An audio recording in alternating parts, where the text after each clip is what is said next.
than $1 billion renovation plan is in the works to welcome you to the jungle. The city of Cincinnati is planning major changes to Paycor Stadium, you see here, but someone's got to pay for it. We should say Hamilton County is doing that, and it is our top story. Thanks for joining us at 6 o'clock. I'm Tanya O'Rourke. And I'm Craig McKee. It is a change Houday Nation has been waiting for on many levels. And here's a closer look at the current stadium, and then we'll transition over to the proposed makeover. You can see 2 added video boards on the outside of the stadium and a gigantic jumbotron installed inside. There's also an emphasis on adding green space to the area. And all that is just scratching the surface. We have team coverage of today's announcement, including more on the upgrades you could see, plus who is going to pay for these upgrades, and analysis of the proposed plan. Let's get right out and start with WCPO 9 reporter Valerie Lyons on what you can expect to see if this plan moves through. Valerie? Well, Craig, we are not getting a brand new stadium. We are also not getting a dome. Hamilton County leaders say they don't want to raise taxes, so funding those projects isn't possible.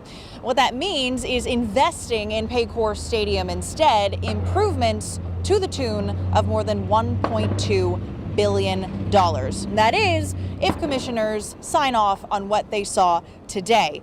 Newly released renderings show a brand new north end zone.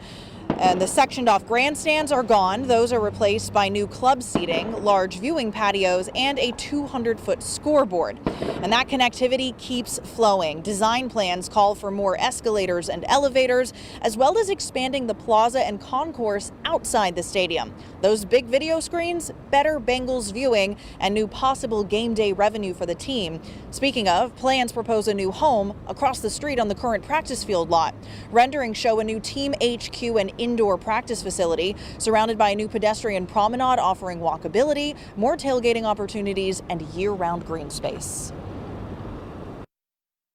The whole idea is to really improve this from pedestrian, increase the usable square feet for the community and the team, and improve the event and fan experience regardless of what's happening in the building, from a civic function to a private function to a game, whether it's NFL, collegiate, high school, or whatever use, or a concert as well.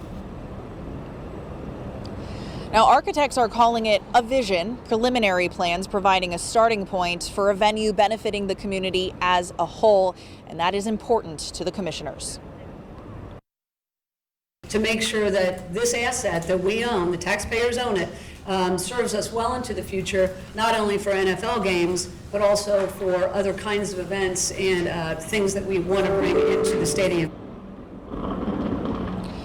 Now, if the proposed designs move forward, the goal is to start renovations in 2026 after the Bengals hopefully strike a new long-term lease with the county. Commission President Alicia Reese said today that is her first focus. Tanya? All right, Valerie, we also have reaction from the Bengals tonight. They've been working with the county on renovation plans for years.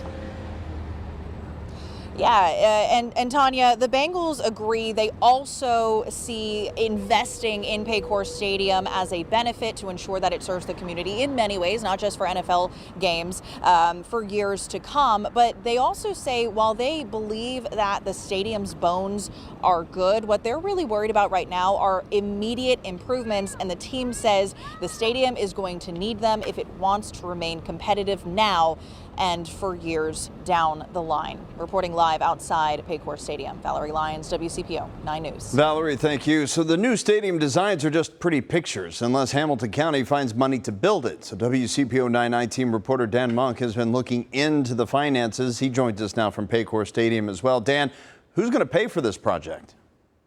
Well, the short answer is probably all of us, but let me show you one way this might work. Part of the plan is to expand this plaza so it extends all the way to 2nd Street, and then they want to hang a giant TV screen off the side of the stadium so it's visible to everyone here on the plaza.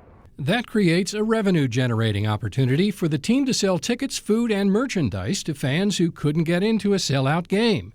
The plan also creates new ways for fans to watch the Bengals practice with an indoor field and an outdoor grandstand. Sort of like the Cowboys sort of built their whole Cowboy City, what was that, probably over a decade ago now, in Texas, and really made it a large public space. NKU professor Joe Cobbs has studied the business of sports. He reviewed the Paycor renovation plan at our request and says it gives the Bengals an incentive to invest. I think it is certainly an inducement. Cobb said the Bengals will generate new revenue from new and remodeled club seats, including this one in the north end zone.